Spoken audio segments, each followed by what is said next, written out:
My name is Sam Vaknin. I'm the author of Malignant Self-Love, Narcissism Revisited. To a narcissistic boss or employer, the members of his staff, his employees, are sources of narcissistic supply and nothing else.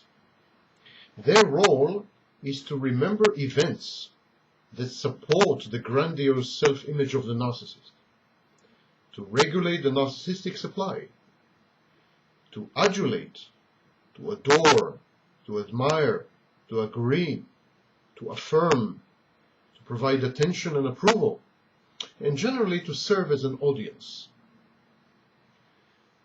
The staff or employees are supposed to remain passive. The narcissist is not interested in anything but the simplest function of mirroring his grandeur, his achievements, his status. When the mirror, the employee, acquires a personality and a life of its own, the narcissist is incensed.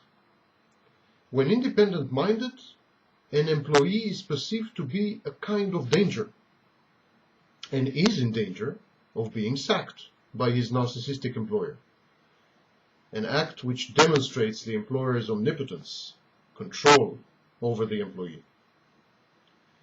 The employee's presumption to be the employer's equal is rejected and vehemently and emotionally resented by the employer. An employee should not try to befriend a narcissistic boss or a narcissistic employer. Friendship is possible only among equals, and to the narcissist, his employees and his staff are his inferiors. They are his property. He lords over them. He is superior to them. Therefore, how can he be their friend? Trying to become a narcissistic boss's or employer's friend constitutes an injury to the haughtiness and pride and arrogance of said boss or employer. The narcissistic boss or employer is willing to accept his employees as underlings, as subordinates, whose very position serves to support his grandiose fantasies, but nothing else and nothing above. The grandiosity of the narcissistic boss and employer is precarious and tenuous. It rests on fragile foundations. Any hint of equality with the employees, any disagreement, any criticism, and even any expression of an unfulfilled need threatens the narcissist profoundly. The narcissist is exceedingly insecure deep inside. It is easy to destabilize the narcissist's impromptu personality, his false self. His reactions, however disproportionate and rageful, are merely in self-defense. So, classic narcissistic behavior is when idealization is followed by devaluation. So at first, the narcissistic boss or employer idealizes the new employee. The new employee can do nothing wrong. He's perfect. He's brilliant. He is attuned to the narcissist's needs. But then devaluation follows as a result of minor disagreements, or merely because time has eroded the employee's capacity to serve as a fresh source of attention and narcissistic supply.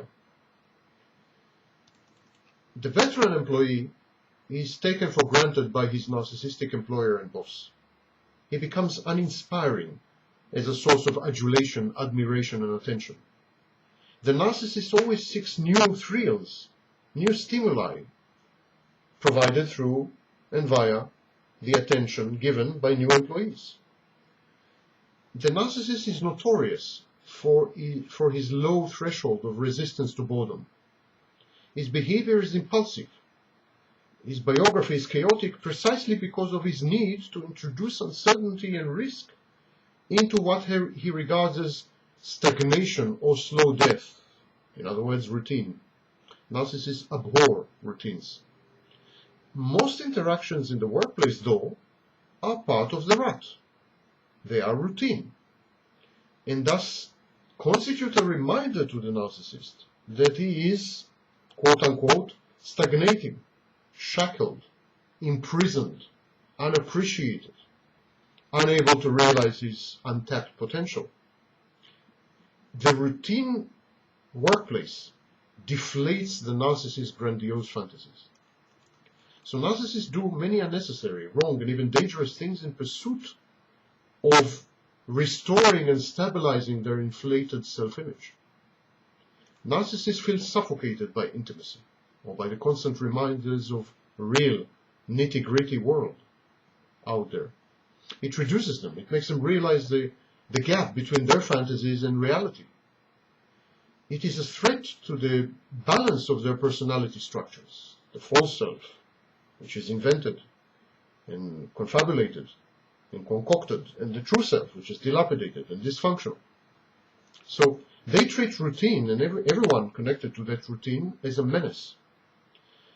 Narcissists forever shift the blame, they pass the buck, and they engage in cognitive dissonance. They pathologize the other by projecting onto him or her frailties, weaknesses, failures. They foster feelings of guilt and shame in their employees and their subordinates, and use this guilt and shame to manipulate them. They debase and humiliate their staff in order to preserve their own sense of superiority. They are pathological liars. They think nothing of confabulating or pathologically telling lies because their very self is false. They are their own confabulation. So what can you do with a narcissistic boss and employer? Number one, never disagree with the narcissist or contradict him. Number two, never offer the narcissist any intimacy. Number three, look awed and inspired by whatever attribute matters to the narcissist. For instance, if he regards himself to be a professional, pretend that you are dumbstruck, that you are amazed by his professional achievements. If he considers himself good-looking, comment on it repeatedly. Never remind the narcissist of life out there, of the routine. And if you do, connect it somehow to his sense of grandiosity. You can aggrandize even ordering office supplies. The most mundane thing conceivable. You can say, for instance, these are the best art material any workplace is going to have. Or we get these office supplies exclusively because of you and your connections, and so on. Aggrandize the narcissist. Do not make any comment which might directly or indirectly impinge on the narcissist's self-image, omnipotence, superior judgment, omniscience, skills, capabilities, professional record, or even omnipresence. Bad sentences start with, I think you overlooked this and that. I believe you made a mistake here. You don't know that. Do you know that? Etc., etc. Or you were not here yesterday. You cannot. You should not. These kind of sentences are interpreted by the narcissist as rude impositions, and they react very badly to these injurious restrictions and hints at their lack of omnipotence and lack of omniscience.